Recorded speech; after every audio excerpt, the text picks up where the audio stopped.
the book of Deuteronomy, chapter 28, verse 15.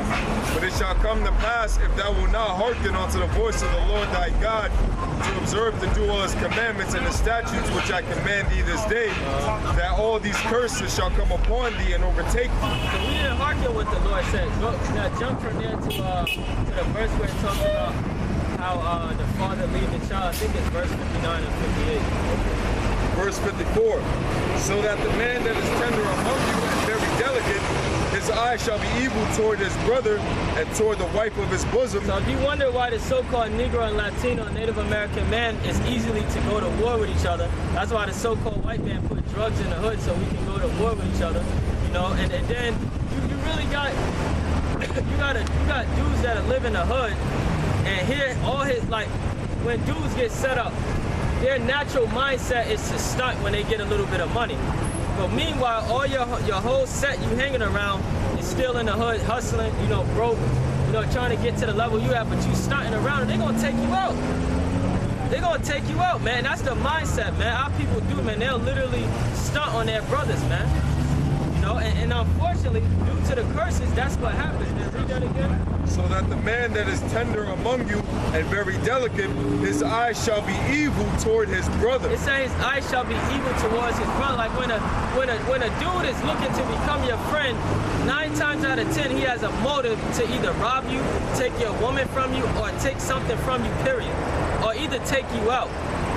There's always motives. If you watch that movie, Snow to Bluff, you watch that movie Slow to Bluff on Netflix, that movie shows you how different dudes in the hood was going around killing each other, acting like they was friends, and then stabbing each other in the back and taking them out for competition over drugs.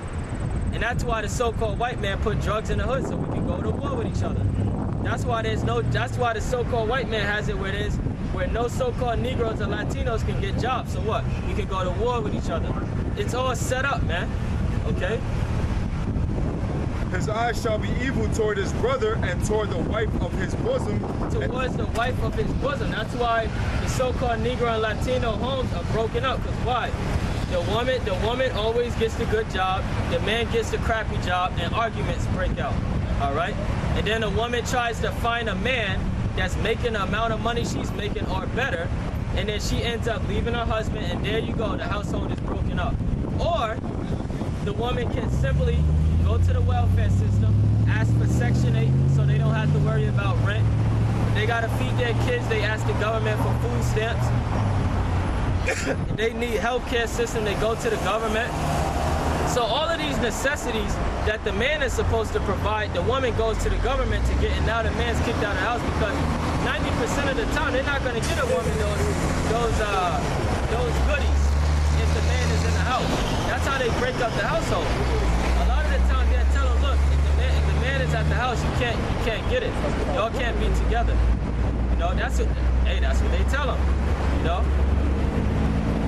His eye shall be evil toward his brother and toward the wife of his bosom and toward the remnant of his children, which he shall leave. Which he shall leave. So if you wonder why the so-called Negroes and Latino and Native American Indian households are broken up and the fathers are leaving, it says it in the scriptures. Read it again.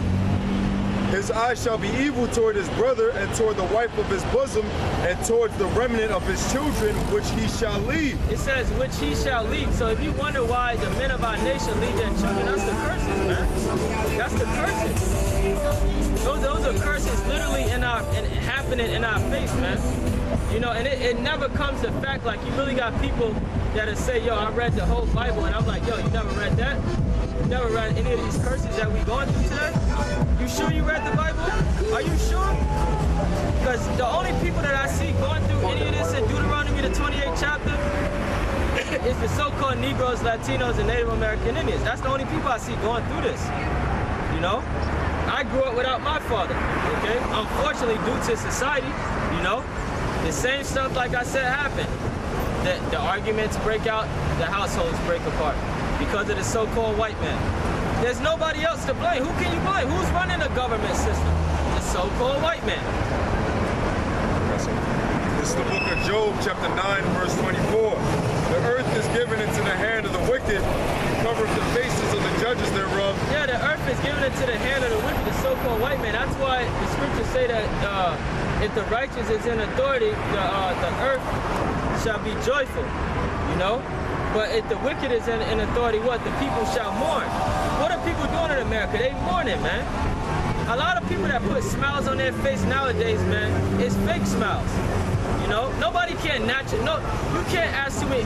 If you ask a so-called Negro, Latino, Native American Indian in America, are you happy? And they actually tell you yes. They're either something's not right upstairs, or either they just trying to put on a front. You know, a lot of people say, "Oh, I'm joyful in God." Come on, man.